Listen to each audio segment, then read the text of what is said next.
Hello my dear student. तो आज फिर पुनः है कि आप लोग के लिए लेकर आए हैं प्रीवियस ईयर का सवाल जो कि क्लास 10th का क्वेश्चन बैंक से संबंधित है।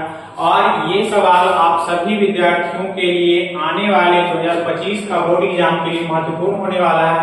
तो देखते हैं, पहला सवाल है कि बिंदु a cos थीटा 0 तथा 0 a sin थीटा के बीच की दूरी क्या है। तो सबसे पहले हम इसको मान लेते हैं x1, इसको मान लेते हैं y1 और ये हो गया x2, ये हो गया y2। तो हमारा दूरी फॉर्मूला जो है वो है under root x1 minus x2 का whole square plus y1 minus y2 का होल स्क्वायर। तो अंडर रूट x1 का मान हमारा क्या, a cos theta, a cos theta minus x2 है 0 का होल स्क्वायर प्लस यहां से हो जाएगा y1 है 0 माइनस a sin थीटा का होल स्क्वायर हो जाएगा। तो root under a cos theta का जो स्क्वायर होता है तो ये हो जाएगा a square cos square theta plus ये हो जाएगा a square sin square theta under root में ही होगा। अब यहां से बात करते हैं तो a स्क्वायर दोनों में कॉमन हो जाएगा तो ये हो जाएगा a स्क्वायर, ये हो जाएगा sin square theta plus cos square theta, उलट के भी लिख सकते हैं, कोई दिक्कत ना। तो sin square theta plus cos square theta का जो मान होता है 1 होता है। तो रूट अंडर कह सकते हैं a स्क्वायर गुना 1, यानी कि a स्क्वायर का जो मान आएगा अंडर रूट से बाहर निकलेगा तो a हो जाएगा इसका राइट आंसर। आगे बात करते हैं, दूसरा कह रहा है समबाहु त्रिभुज का क्षेत्रफल दे दिया है और भुजा ज्ञात करना है। तो चूंकि हम जानते हैं समबाहु त्रिभुज का क्षेत्रफल बराबर समबाहु त्रिभुज का क्षेत्रफल का जो फॉर्मूला होता है √3/4 गुना भुजा का होल स्क्वायर होता है।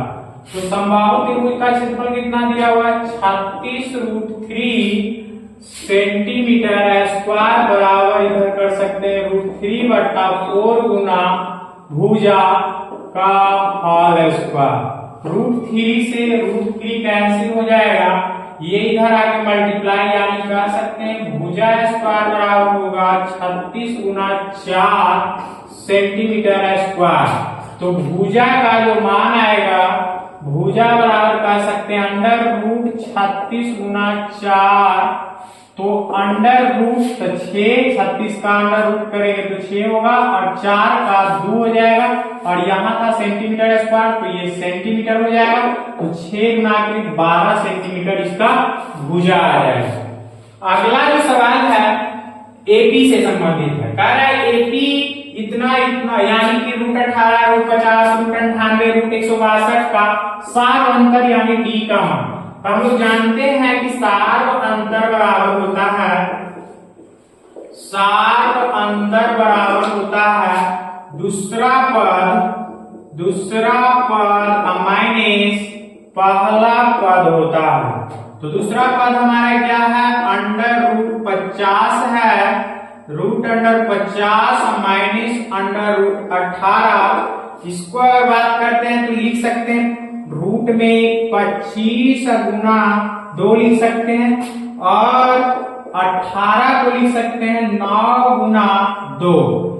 तब 25 का जो रूट निकलता है वो 5 हो जाएगा, तब 5√2 माइनस ये निकल के आएगा 3√2। तब 5√2 में से 3√2 गया तो जो बन के आएगा वो आ जाएगा 2√2 यानी कि 2√2 इसका आंसर हो गया, यानी सार अंतर जो निकला वो 2√2 निकला।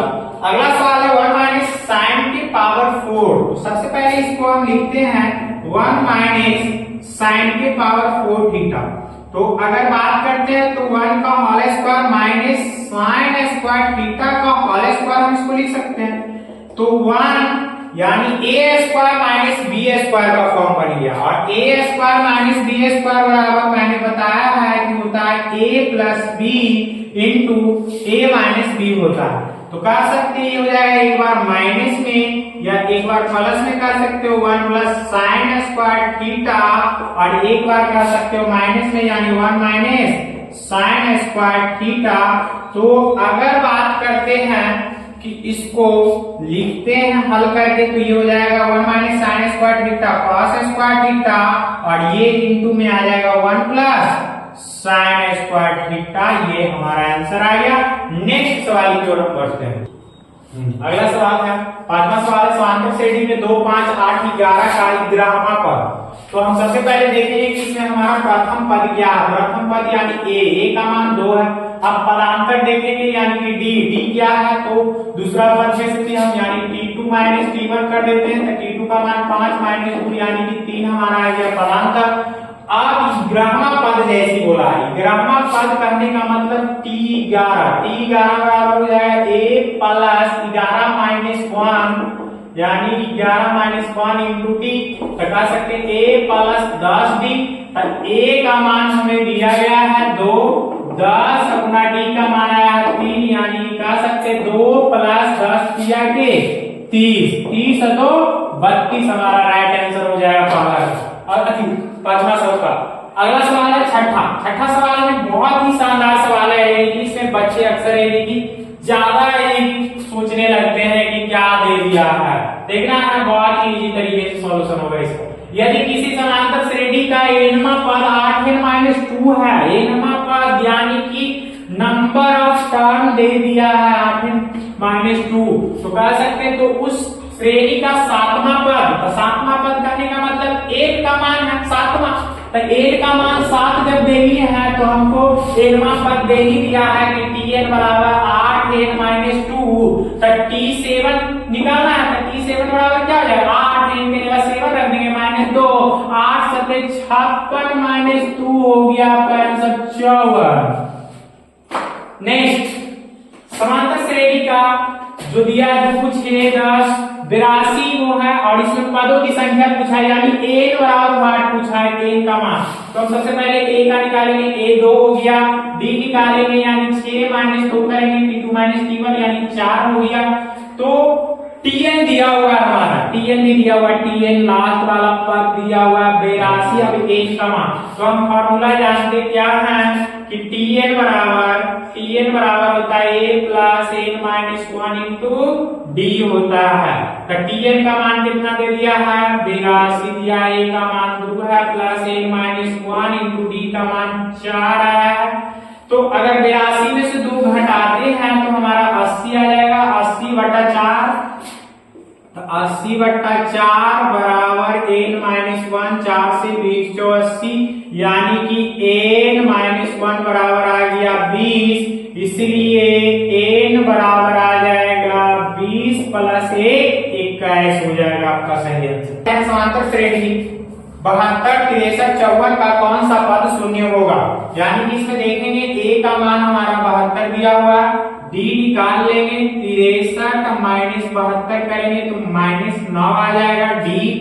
तो tn का फॉर्मूला बैठाएंगे, tn बराबर होगा a plus n-1 into d। तो यहाँ अगर बात करते हैं कि tn का मान बोला है 0, जो शून्य होगा हमारा tn, तो यहाँ 0 रख देंगे, 0 बराबर a का मान 72 आ जाएगा, अब प्लस n-1 और d का मान -9, 72 को इधर कर लेंगे तो आ जाएगा n-1 इक्वल टू -72 अब बट्टा -9, तो 9 से काटेंगे 9 × 72 यानी n-1 बराबर आ जाएगा 8, इसीलिए n बराबर 8 + 1 यानी कि 9 आ गया, यानी 9वां पद जो होगा शून्य होगा। आगे नेक्स्ट सवाल की ओर हम लोग बढ़ेंगे। देखिए 9वां सवाल को बढ़ते हैं। यदि 2x - 1 3x + 2a एवं 6x - 1 किसी समांतर श्रेणी का क्रमागत पद है तो इसका x का मान निकालना है। बस सिंपल सी बात है कि हम पदांतर वाला फॉर्मूला लगाएंगे, T2 माइनस T1 और T3 माइनस T2। तो पहला हम देखते हैं T2 माइनस T1 बराबर T3 माइनस T2 होगा, क्योंकि पदों का अंतर सबका समान होता है। T2 का मान कितना है 3x, तो 3x प्लस 2, अब माइनस की बात करते हैं तो हो जाएगा 2x माइनस 1, और इसमें T3 का मान कितना 6x माइनस 1 माइनस T2 का मान कितना है 3x प्लस 2। अब इसका सॉल्यूशन अगर करते हैं तो आ जाएगा 3x plus 2 minus 2x, minus minus plus 1, ये आ जाएगा 6x माइनस 1 माइनस 3x और माइनस का 2 आ जाएगा। अब बात करते हैं ये 3x में से 2x जाएगा तो बचेगा x, और इधर 2 1 3 प्लस 3 हो जाएगा, ये 6 में से 3 जाएगा तो 3x बचेगा, और ये माइनस का 3 हो जाएगा।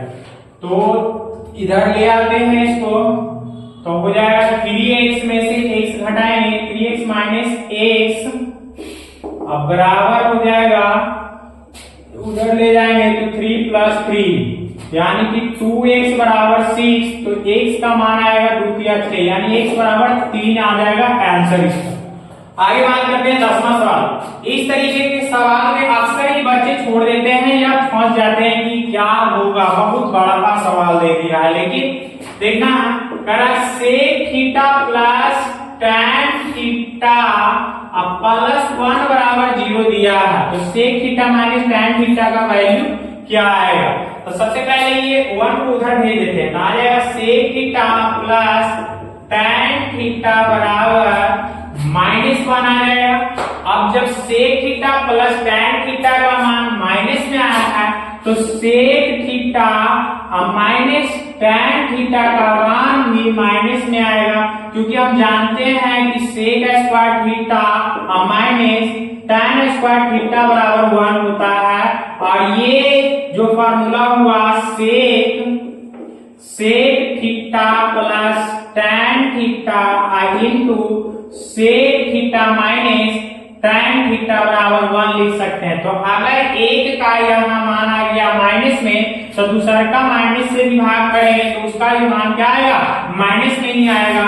तो आज के लिए ये 10 महत्वपूर्ण सवाल आप सभी विद्यार्थियों के लिए बहुत ही महत्वपूर्ण होने वाला है, तो इस सवाल को बनाएं और फिर अपना प्रैक्टिस से लगाते रहें, ताकि एग्जाम में जितने भी ये सवाल आए सभी का आसानी से सॉल्यूशन और सॉल्व कर सके और सॉल्यूशन हो पाए। तो नेक्स्ट वीडियो में नेक्स्ट सवाल की ओर हम लोग बढ़ेंगे।